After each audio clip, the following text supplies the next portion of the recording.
강남의 번화한 거리. 넌사인이 밤하늘에 흩뿌려진 별처럼 반짝이는 그곳에서 한 남자가 백두산처럼 굳건히 서 있었다. 그는 강진그룹 회장 강민호였다. 수많은 고층 빌딩과 전자부품 생산 라인이 한국에서부터 먼 대륙까지 뻗어 있는 거대한 제국의 주인.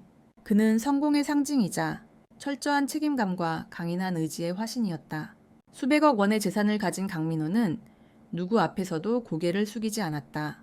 단 한 사람, 아내를 일찍 잃은 후 유일한 보물이 된 딸 강지은 앞에서만 예외였다. 지은은 크고 동그란 눈동자와 벚꽃처럼 부드러운 미소로 자란 소녀였다. 서울대학교 미술학과를 졸업한 재능 있는 딸이었지만 재벌의 화려한 빛을 피해 소박한 삶을 선택했다. 2년 전 지은이 박지훈을 소개했을 때 강민호는 만족스러운 미소를 지었다. 서울대 출신, 우수한 성적, 한국머티리얼즈 구매팀장으로 안정된 커리어를 쌓은 남자. 예의 바르고 겸손하며 외모도 훤칠했다. 지은아, 네가 잘 골랐구나. 강민호는 따뜻하게 말했다. 결혼식은 성대하게 치러졌고 이후 그는 지훈을 친아들처럼 여겼다. 심지어 지훈의 아버지 회사 한국머티리얼즈에 강진그룹 계열사들의 대형 계약을 우선 배정해 주었다. 그러나 인생은 지은이 좋아하던 한국 드라마처럼 언제나 예상치 못한 반전을 품고 있다. 그날 밤 장대비가 쏟아지는 강남의 밤에 모든 것이 영원히 바뀌었다. 강민호는 검은색 메르세데스를 몰고 비에 젖은 거리를 달렸다. 손에는 지은의 28번째 생일을 위한 선물이 들려 있었다. 세심하게 포장된 다이아몬드 목걸이. 미리 말하지 않고 깜짝 선물을 주고 싶었다. 우리 딸이 얼마나 좋아할까. 그는 혼자 중얼거리며 미소 지었다. 차는 대치동 고급 아파트 앞에 멈췄다.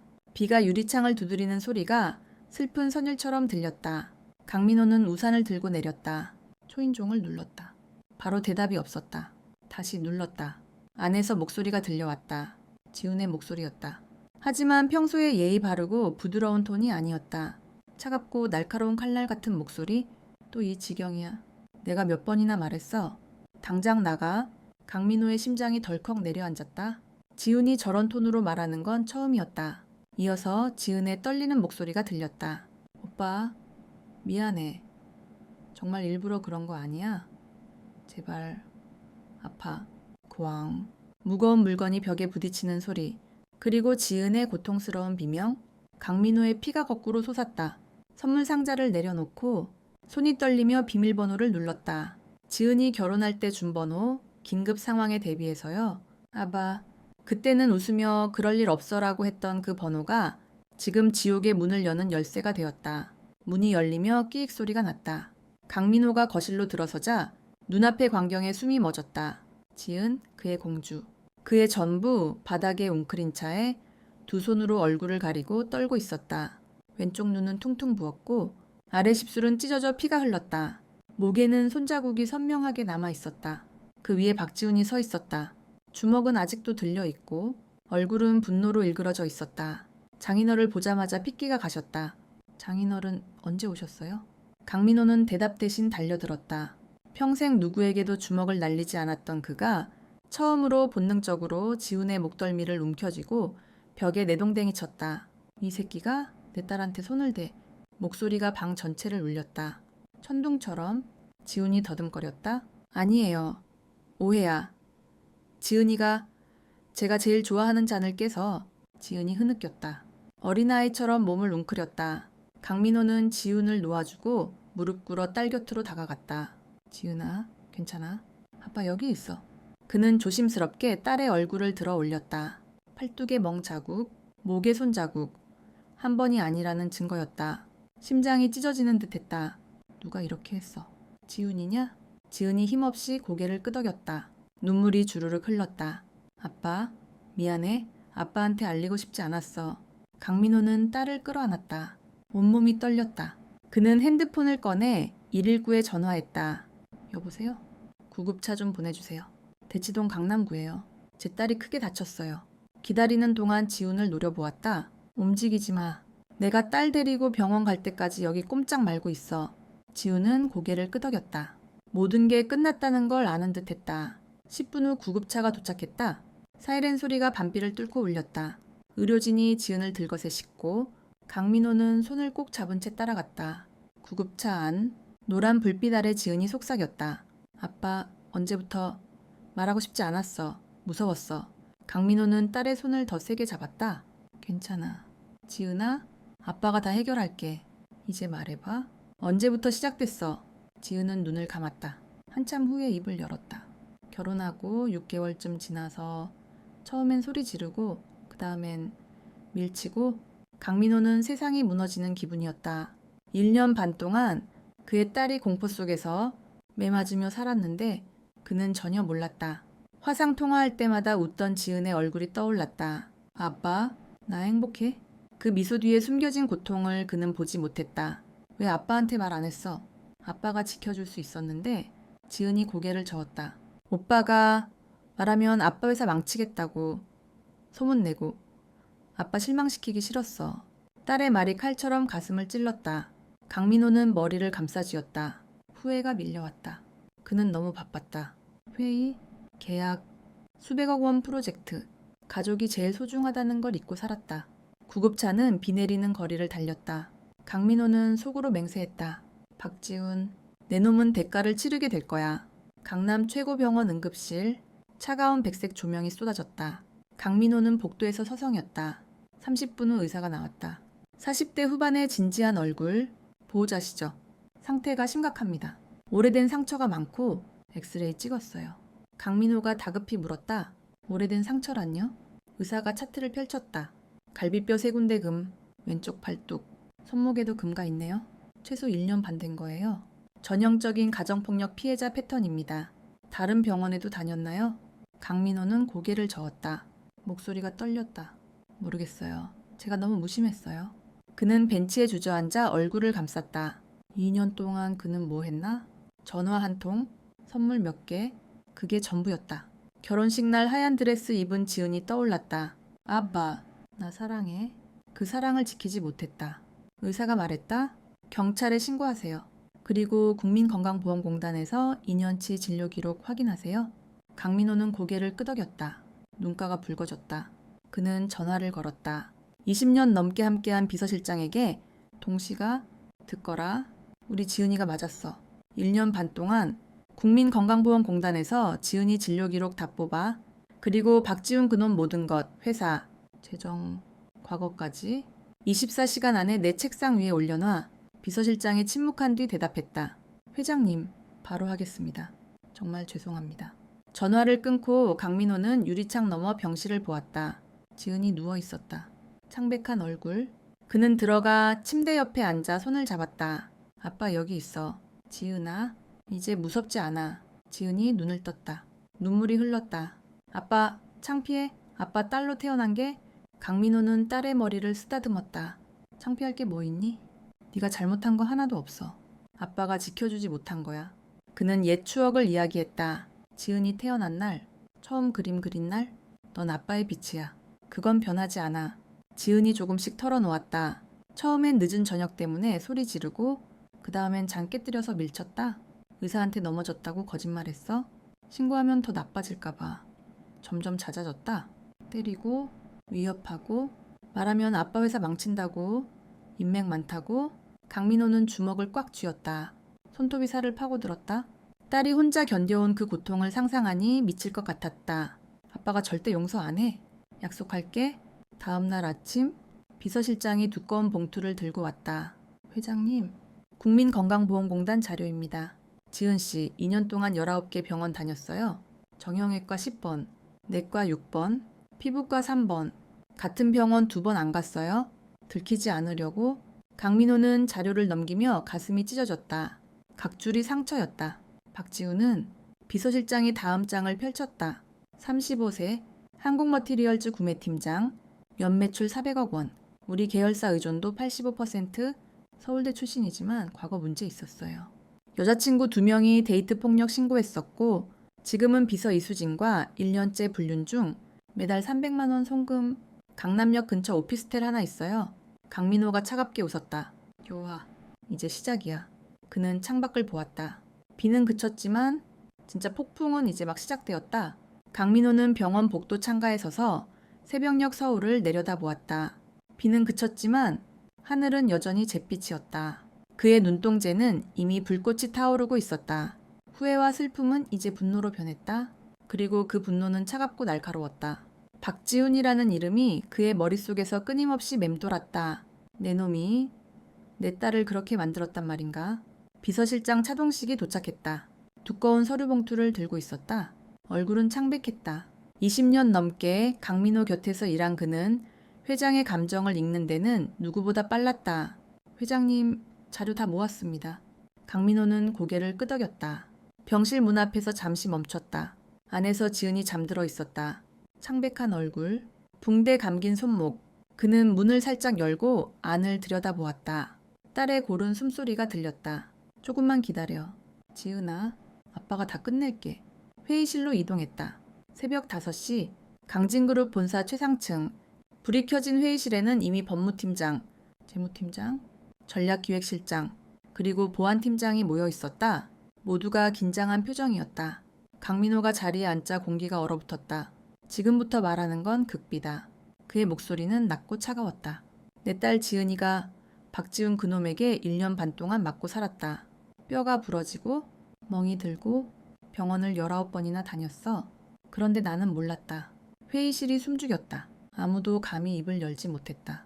강민호가 서류를 탁자 위에 던졌다. 이게 국민건강보험공단 자료다. 이제 박지훈에 대해 말해보자. 차동식이 자료를 넘겼다. 박지훈, 35세, 한국머티리얼즈 구매팀장, 연 매출 400억 원 규모, 우리 계열사 강진전자, 강진디스플레이, 강진반도체의 의존도가 85%에 달합니다. 없어지면 그 회사 즉시 휘청거립니다. 강민호의 입꼬리가 살짝 올라갔다. 차가운 미소였다. 계속 과거 기록. 대학 시절 여자친구 2명이 데이트 폭력으로 신고한 적 있었습니다. 증거 부족으로 종결됐지만 주변 증언은 일관됩니다. 폭력 성향. 강민호의 손가락이 탁자를 두드렸다. 톡. 현재 상황은. 차동식이 사진 몇 장을 꺼냈다. 강남의 한 호텔 로비. 박지훈과 젊은 여성이 팔짱을 끼고 들어가는 모습. 또 다른 사진은 오피스텔 출입 장면. 이수진. 같은 회사 마케팅팀 대리. 1년째 불륜 중입니다. 매달 300만 원 송금. 강남역 5분 거리 오피스텔 임대료도 박지훈이 냅니다. 월 150만 원. 강민호가 사진을 손으로 지시겼다. 종이가 구겨지는 소리가 회의실에 울렸다. 그리고 가장 중요한 부분. 차동식이 목소리를 낮췄다. 박지훈, 구매팀장 재직 중 특정 업체와만 거래했습니다. 그 업체 대표가 대학 동기입니다. 우리가 입수한 내부 자료상 최소 5억 원 규모의 리베이트가 오간 정황이 포착됐습니다. 강민호가 천천히 고개를 들었다. 눈빛이 얼음처럼 차가웠다. 5억. 그 돈으로 내 딸을 때렸단 말인가? 그는 자리에서 일어났다. 창밖을 보며 말했다. 결정했다. 한국 머티리얼즈와의 모든 거래를 즉시 중단한다. 박지훈에 대한 형사 고발 자료는 검찰에 넘긴다. 민사소송도 준비한다. 그리고 그놈을 직접 만난다. 법무팀장이 조심스럽게 물었다. 회장님, 계약 파기는 우리 쪽에도 손실이 최소 50억 원 이상의 매출 감소가 예상됩니다. 강민호가 돌아보았다. 그 눈빛의 팀장은 입을 다물었다. 50 빌리언? 그게 뭐 대수라고. 내 딸이 1년 반 동안 매일 지옥을 겪었는데 50억이 아깝다고? 아무도 반박하지 못했다. 그날 밤 11시 비가 다시 내리기 시작했다. 강민호는 검은 SUV 세대를 이끌고 대치동 아파트로 향했다. 뒤에는 경찰 2명과 차동식이 탑승한 차가 따랐다. 그는 미리 연락하지 않았다. 박지훈이 도망칠 틈을 주지 않기 위해서였다. 아파트 로비. 엘리베이터가 15층에서 멈췄다. 문 앞에서 강민호가 초인종을 눌렀다. 한참 후 문이 열렸다. 박지훈이었다. 운동복 차림. 머리는 헝클어져 있었다. 장인어를 보자마자 얼굴이 하얗게 질렸다. 장인어른. 강민호는 말없이 안으로 들어갔다. 뒤따라 경찰과 차동식이 들어왔다.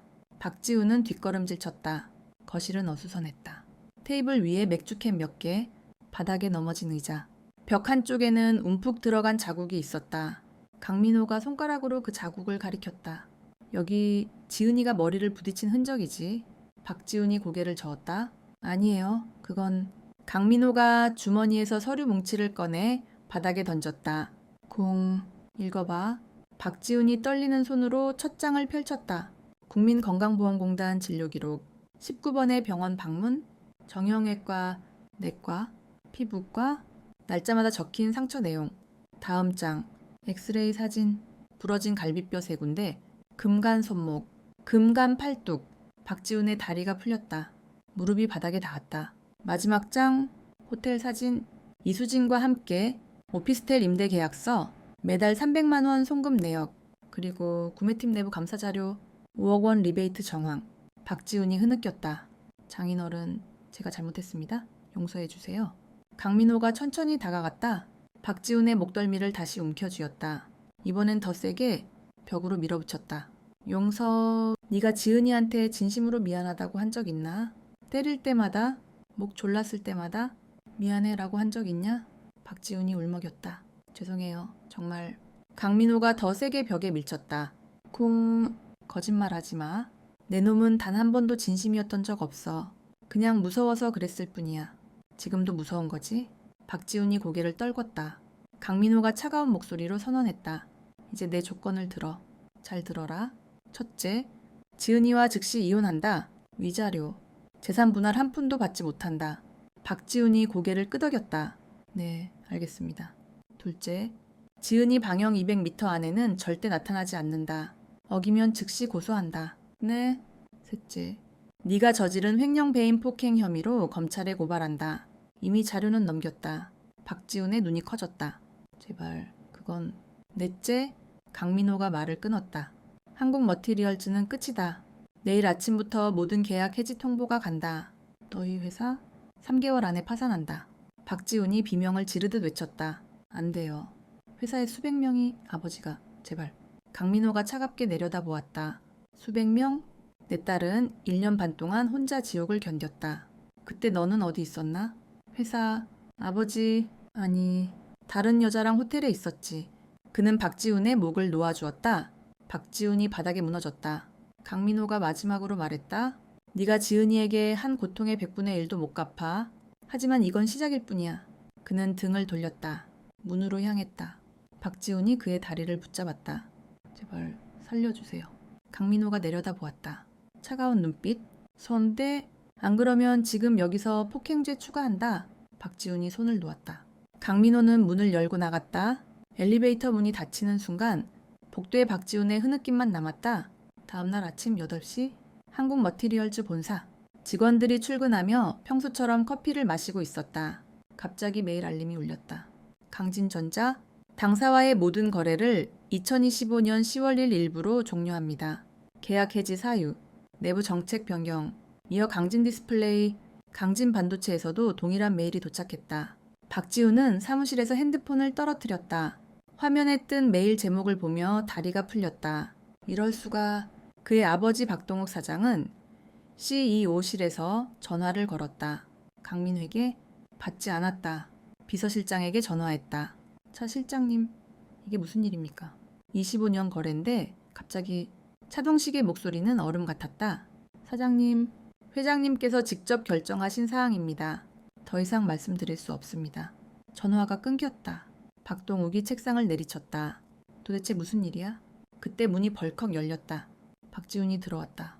얼굴은 창백했다. 아버지, 박동욱이 노려보았다. 너 뭔 짓을 한 거냐? 박지훈이 무릎 꿇었다. 지은이를 때렸습니다. 1년 반 동안. 박동욱의 손이 올라갔다. 짝! 세게 뺨을 때렸다. 이 미친 새끼야. 그래서 강 회장이 우리 회사를 망치려는 거냐? 박지훈이 울었다. 죄송해요, 아버지. 박동욱이 주저앉았다. 우린 끝났어. 70억 대출 만기 2달 남았는데 은행에서 이미 연장 거절 통보 왔어. 강진이 빠지면 우린 파산이야. 강민호는 병원으로 돌아왔다. 지은의 병실. 그녀는 창밖을 보고 있었다. 아바. 강민호가 다가가 앉았다. 지은아, 이제 무섭지 않아. 지은이 고개를 끄덕였다. 아빠가 있어서 덜 무서워요. 강민호가 딸의 손을 잡았다. 아빠가 약속했지? 다 끝낼 거라고. 이제 시작이야. 지은의 눈에 눈물이 고였다. 아빠 너무 미안해. 미안할 게 뭐 있니? 강민호가 딸을 끌어안았다. 네가 강해야 할 이유가 없어. 아빠가 대신 강해질게. 그날 밤 강민호는 병원 옥상에 서서 서울 야경을 내려다보았다. 핸드폰에 메시지가 왔다. 검찰, 박지훈 횡령 배임 가정폭력 혐의로 수사 착수, 소환 예정. 강민호가 핸드폰을 쥐었다. 손등에 핏줄이 돋아났다. 박지훈, 이제 내 차례야. 비가 다시 내리기 시작했다. 하지만 이번 비는 복수를 위한 비가 아니었다. 그것은 새로운 시작을 알리는 비였다. 다음 날 아침, 서울 하늘은 여전히 잿빛이었다. 마치 도시 전체가 다가오는 폭풍을 예감하는 듯했다. 충청도에 위치한 한국머티리얼즈 본사. 평소처럼 직원들이 커피를 들고 웃으며 인사하고 복사기가 웅웅거리고 키보드 소리가 사무실을 채웠다. 박지훈은 개인 사무실에 앉아 있었다. 눈 밑이 새까맸다. 밤새 잠을 이루지 못했다. 장인어른 강민호의 말이 머릿속을 맴돌았다. 너희 회사 3개월 안에 파산한다. 그게 목표야. 그는 스스로를 다독였다. 그냥 협박일 뿐이야. 설마. 그러나 손은 여전히 떨렸다. 컴퓨터를 켜는 순간 메일 알림음이 울렸다. 강진전자. 당사와의 모든 거래를 2025년 10월 1일 일부로 종료합니다. 계약 해지 사유, 내부 정책 변경. 박지훈은 메일을 몇 번이나 읽었다. 심장이 쿵쾅거렸다. 이럴 리가 없어. 그는 자리에서 벌떡 일어나 영업팀 사무실로 달려갔다. 이메일 확인해. 이거 오해 아니야? 하지만 오해가 아니었다. 30분 만에 강진그룹 계열사 9곳에서 동일한 메일이 도착했다. 연매출 400억 원 중 340억 원이 강진에서 나왔다. 그 돈줄이 끊기면 회사는 즉사였다.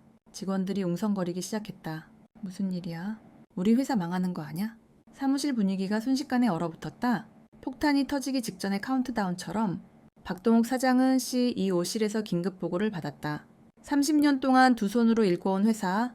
그는 서류를 보자마자 얼굴이 하얗게 질렸다. 25년 거래를 갑자기 왜? 그는 즉시 강민회에게 전화를 걸었다. 받지 않았다. 차동식 비서실장에게 전화했다. 차 실장님, 이게 무슨 일입니까? 25년 동안 함께 해왔는데 차동식의 목소리는 얼음장처럼 차가웠다. 박 사장님, 회장님의 직접 결정 사항입니다. 더 이상 말씀드릴 수 없습니다. 전화가 끊겼다. 박동욱은 전화기를 책상에 내리쳤다. 쨍그랑 소리가 사무실을 울렸다. 도대체 무슨 일이야? 그때 문이 벌컥 열렸다. 박지훈이 들어왔다. 얼굴은 종이장처럼 하였다. 아버지, 박동욱이 노려보았다. 너 무슨 짓을 한 거냐? 박지훈이 무릎을 꿇었다. 눈물이 주르륵 흘렀다. 지은이를 1년 반 동안 때렸습니다. 불륜도. 그리고 어젯밤 장인어른이 박동욱의 손이 올라갔다. 짝. 세게 뺨을 때렸다. 이 미친 새끼야. 그래서 강 회장이 우리 회사를 망치려는 거냐? 박지훈은 바닥에 쓰러졌다. 코피가 흘렀다. 죄송합니다, 아버지. 박동욱이 주저앉았다. 머리를 감싸쥐었다. 30년 내가 두 손으로 일궈온 회사야. 내 놈 때문에 다 무너지게 생겼어. 그는 창밖을 보았다. 눈물이 고였다. 은행 대출 70억 원. 만기 2달 남았어. 강진이 빠지면 신용등급 폭락이야. 우리는 끝났어. 그때 전화가 울렸다. 은행이었다. 박 사장님, 강진그룹과의 거래 중단으로 인해 대출 연장이 불가능합니다. 2달 안에 전액 상환 부탁드립니다. 박동욱은 전화기를 떨어뜨렸다. 손이 부들부들 떨렸다. 그는 아들을 노려보았다. 네가 우리 가족을 죽였어. 한편 병원에서는 강민호가 지은의 병실에 앉아 있었다. 지은은 창밖을 보며 조용히 말했다. 아빠, 지훈 오빠 회사 때문에 소문이. 강민호가 딸의 머리를 쓰다듬었다. 걱정 마. 그건 그들이 치러야 할 대가야. 넌 그냥 쉬기만 해. 그러나 그의 가슴 속에는 여전히 폭풍이 몰아치고 있었다. 비서실장에게서 전화가 왔다. 회장님, 언론이 움직이기 시작했습니다. 몇몇 기자가 냄새를 맡았어요. 실제로 그날 오후부터 기사가 터졌다. 재벌 사위, 아내 1년 반 동안 폭행 장인회사, 거래 전면 중단, 한국머티리얼즈, 강진그룹 계약 상실로 파산 위기, SNS가 불타올랐다. 가정폭력 박지훈 아웃, 그 새끼 인간도 아냐. 평생 썩어 있어야 해. 강민호 회장님 존경합니다. 딸 지키는 게 제일 중요하죠. 해시태그가 실시간 트렌드일 위에 올랐다. 한국머티리얼즈는 진짜 지옥이 시작됐다. 하청업체들이 전화 폭주, 거래 지속 불가합니다. 귀사 신용등급 급락으로 결제 보장 안 됩니다. 하루 만에 8개 업체가 떠났다. 직원들은 공포에 떨었다. 우리 월급 나올까요? 나애 키우는데 어떻게 해? 젊은 여직원이 휴게실에서 울었다. 박동욱은 전 직원 회의를 열었지만 할 말이 없었다. 우리는 최선을 다해보겠습니다. 목소리가 떨렸다. 평생 처음으로 느끼는 무력감이었다. 박지우는 사무실에 틀어박혔다. 핸드폰이 울렸다. 이수진이었다. 오빠 무슨 일이야? 뉴스 봤어? 그는 받지 않았다. 결혼식 날 지은의 미소가 떠올랐다. 오빠 사랑해. 이제 그 미소는 지옥으로 변했다. 그는 울었다. 하지만 눈물은 죄를 지우지 못했다. 강민호는 본사에서 모든 상황을 지켜보았다. 박동욱에게서 다시 전화가 왔다. 강 회장님, 제발 기회를 25년 동안. 목소리가 갈라졌다. 거의 애원이었다. 강민호는 잠시 침묵했다. 그러고 천천히 말했다. 25년? 내 딸이 1년 반 동안 매일 지옥을 겪었는데 25년이 뭐가 대수라고? 박동욱이 흐느꼈다. 지훈을 회사에서 쫓아내겠습니다. 이혼도 시키겠습니다. 제발. 강민호가 차갑게 잘랐다. 늦었어. 이건 내가 베푼 관용이야. 네가 아들을 방치한 대가를 보여주는 거지. 전화가 끊겼다. 일주일이 지옥처럼 흘렀다. 한국머티리얼즈 매출 80% 급감, 하청업체 전부 떠남, 은행에서 최종 통보, 70억 원 즉시 상환, 미행시 자산 동결. 박동욱은 개인 자산을 모두 팔았다. 집, 가, 골프 회원권까지 25억 원밖에 안 됐다. 그는 아내 사진 앞에 무릎 꿇었다. 여보, 내가 실패했어? 처음으로 어린아이처럼 울었다. 언론은 더 뜨거워졌다. 한국머티리얼즈 앞에 기자들이 진을 쳤다. 박지훈 씨, 폭행 인정합니까? 회사 파산 위기, 어떻게 생각하세요? 주가는 70% 폭락, 투자자들이 매도 행렬, 직원들은 하나둘 사표를 냈다. 내부 회의는 아수라장이 됐다. 사장님, 월급은요? 박동욱은 대답하지 못했다. 강민호는 검찰에 모든 증거를 제출했다. 횡령 5억 원, 가정 폭력, 검찰이 박지훈을 소환했다. 기자들이 공수처 앞을 에워쌌다. 박지훈 씨, 후회하십니까? 그는 고개를 숙인 채 들어갔다. 6시간 신문, 모두 인정합니까? 네, 제가 잘못했습니다. 체포영장이 발부됐다. 수갑이 채워졌다. 호송차 안에서 그는 서울을 마지막으로 보았다. 자유는 끝났다. 병원에서 지은은 조금씩 회복하고 있었다. 그녀는 그림을 그리기 시작했다. 처음엔 어두운 검정과 회색뿐이었다. 아빠, 잊으려고 그려요. 강민호가 딸을 안았다. 넌 정말 강해. 아빠가 자랑스러워. 지은이 처음으로 밝은 색을 썼다. 벚꽃 분홍? 아빠, 이제 희망이 보여요. 박동욱은 병원에 왔다. 강민호 앞에 무릎 꿇었다. 지은이에게 사과하고 싶습니다. 제 잘못입니다. 강민호가 고개를 저었다. 아직 준비가 안 됐어. 상처를 다시 헤집지 마. 박동욱이 울었다. 제 회사 다 잃었어요? 강민호가 차갑게 말했다. 그게 네가 남긴 유산이야. 폭력을 방치한 대가 한국머티리얼즈는 파산 선고를 받았다. 직원들이 눈물로 퇴사했다.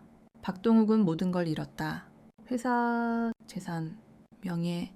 그는 서울 거리를 헤매며 과거를 떠올렸다. 내가 잘못했어. 지은의 그림은 점점 밝아졌다. 벚꽃이 피는 풍경. 아빠, 이게 우리예요. 강민호가 미소 지었다. 그래, 이게 우리의 유산이야. 사랑과 강인함, 위기는 끝났다. 그러나 교훈은 남았다. 가족이 제일이고 정의는 늦더라도 반드시 온다. 그 운명의 날로부터 석 달 후 양평의 가을은 서늘한 바람과 함께 찾아왔다. 노란 낙엽이 천천히 떨어지는 모습은 마치 시간이 속삭이는 듯했다. 호숫가에 자리 잡은 작은 별장. 주위는 푸른 소나무 숲과 자갈길로 둘러싸여 있었다. 강민호가 지은이를 위해 준비한 곳이었다. 서울의 소란스러움에서 멀리 떨어진 아픈 기억을 지울 수 있는 평화로운 공간. 지은이는 화창한 아침에 퇴원했다. 하얀 니트 스웨터를 입고 머리는 낮게 묶었다. 얼굴에는 조금씩 혈색이 돌아왔다. 차에서 내리며 깊게 숨을 들이마셨다. 아빠는 소량이 정말 좋아요. 강민호가 미소 지으며 딸의 팔을 부축했다. 이제 매일 이 냄새를 맡을 수 있을 거야. 더 이상 무서워하지 않아도 돼. 별장은 크지 않았지만 따뜻했다. 거실에는 벽난로가 있고 주방에는 싱싱한 화분이 놓여 있었다. 그리고 그림을 그릴 수 있는 전용 방, 커다란 창문으로 호수가 보이고 자연광이 가득 들어왔다. 강민호는 모든 것을 미리 준비해 두었다.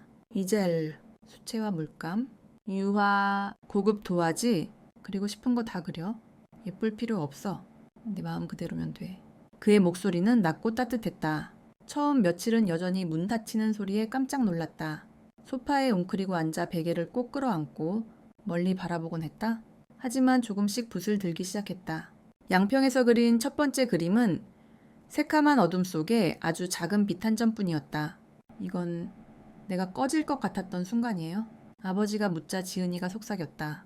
강민호는 아무 말 없이 옆에 앉아 딸이 그리는 모습을 지켜보았다. 그러다 색이 스며들기 시작했다. 처음엔 연한 초록, 창밖 소나무 숲의 색, 그 다음엔 햇살의 노랑, 석양의 분홍, 한 획 한 획이 치유의 속삭임 같았다. 지은이는 몇 시간이고 그림에 빠졌다. 밥 먹는 것도 잊을 정도였다. 강민호는 직접 요리를 했다. 미역국, 김밥, 과일 샐러드, 유튜브 보고 배웠어. 그가 웃으며 말했다. 서툰 손놀림을 숨기려 애썼다. 지은이가 아버지를 보며 눈을 반짝였다. 아빠, 요리하는 아빠 처음 봐요. 강민호가 딸의 머리를 쓰다듬었다. 앞으로 자주 볼 수 있을 거야. 주말이면 강민호는 항상 차를 몰고 양평으로 올라왔다. 두 부녀는 따뜻한 조명 아래에서 저녁을 먹었다. 지은이가 직접 요리했다. 간단한 비빔밥이었지만 사랑이 듬뿍 담겨 있었다. 엄마한테 배웠어요. 목소리가 살짝 떨렸다.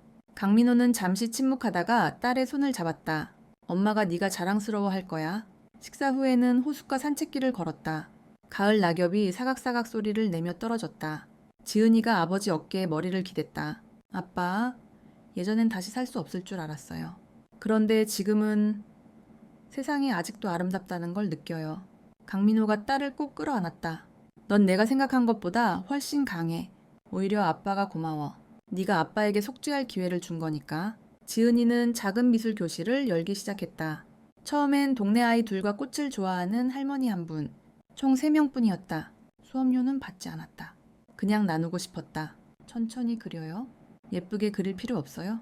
그냥 느껴지는 대로. 그녀의 말이 부드럽게 퍼졌다. 소문이 나면서 수강생이 10명, 20명으로 늘었다. 외로운 어르신들은 그림을 그리며 쓸쓸함을 달랬고 아이들은 마음껏 상상력을 펼쳤다. 지은이는 점점 더 많이 웃었다. 진심 어린 환한 미소. 강민호가 다시 볼 수 있을 거라 믿지 못했던 그 미소였다. 봄이 오고 벚꽃이 양평을 물들일 무렵 지은이는 첫 개인전을 열기로 했다. 제목은 다시 찾아온 봄. 작은 작업실을 하얀 벽으로 꾸미고 부드러운 조명을 달았다. 벚꽃 한 송이가 담긴 화병을 구석에 놓았다. 20점의 그림이 벽을 채웠다. 어둠에서 빛으로 가는 여정. 첫 번째 그림. 새카만 어둠 속에 웅크린 소녀. 아주 작은 빛 한 점. 다음 그림. 벽에 난 금. 붉게 번진 피. 그러다 초록이 스며들었다. 소나무 숲, 호수, 노란 햇살이 비쳤다. 마지막 그림. 벚꽃이 만개한 나무 아래 두 사람이 손을 잡고 천천히 걷고 있었다. 하늘은 맑고 푸르렀다. 개막식 날 많은 사람이 왔다. 마을 사람들, 수강생들, 옛 친구들, 그리고 강민호. 그는 수수한 정장을 입고 구석에 서서 그림을 하나하나 바라보았다. 눈가가 붉어졌다. 어린 수강생이 지은이에게 달려와 안겼다. 선생님, 제일 마지막 그림이 제일 좋아요. 선생님하고 아빠죠? 지은이가 웃으며 눈물을 흘렸다. 나랑 아빠야? 강민호가 마지막 그림 앞에 섰다. 벚꽃 아래 두 사람을 보며 목소리가 떨렸다. 이건 우리지. 지은이가 고개를 끄덕이며 아버지를 안았다. 네? 아빠한테 말하고 싶었어요? 무슨 일이 있어도 아빠가 항상 내 옆에 있다는 걸. 전시회는 성공이었다. 10점의 그림이 팔렸다. 금액은 크지 않았지만 지은이에게는 고통이 아름다움으로 변했다는 증거였다. 그날 밤 두 부녀는 별장 옥상에 앉았다. 별이 가득한 하늘, 따뜻한 봄바람, 가벼운 와인 한 병을 열었다. 지은이가 아버지 어깨에 머리를 기댔다. 아빠, 이제 괜찮아요. 혼자서도 잘 살 수 있을 것 같아요. 강민호가 딸을 바라보았다. 눈가가 촉촉했다. 그럼 이제 아빠 필요 없다는 거야. 지은이가 고개를 저으며 미소 지었다. 아니요, 여전히 필요해요. 하지만 이제 스스로 걸어갈 수 있어요. 그리고 언제든 아빠가 손 내밀어 줄 거라는 걸 알아요. 강민호가 딸을 꼭 끌어안았다. 아빠도 그래. 앞으로 매주 올게. 지키기 위해서가 아니라 네가 사는 모습을 함께 보기 위해서. 두 사람은 고개를 들어 밤하늘을 보았다. 별들이 반짝였다. 3달 전의 악몽은 이제 희미한 기억일 뿐이었다. 가끔 꿈에 나오지만 더 이상 무섭지 않았다. 지은이는 배웠다. 넘어져도 다시 일어설 수 있다는 것. 혼자가 아니라는 것. 그리고 언제나 새 출발이 가능하다는 것. 강민호가 속삭였다. 알지? 제일 중요한 건 돈도, 권력도, 명예도 아니야. 가족이야. 그리고 늦더라도 고칠 수 있다는 거. 지은이가 고개를 끄덕였다. 눈물이 흘렀지만 이번엔 행복의 눈물이었다. 아빠 사랑해요. 아빠도 사랑해. 지은아. 봄바람이 불어왔다. 벚꽃 잎이 분홍빛처럼 흩날렸다. 두 부녀는 손을 잡고 앉아 있었다. 앞에는 더 이상 어둠이 없었다. 오직 빛뿐이었다. 진짜 봄이 돌아왔다.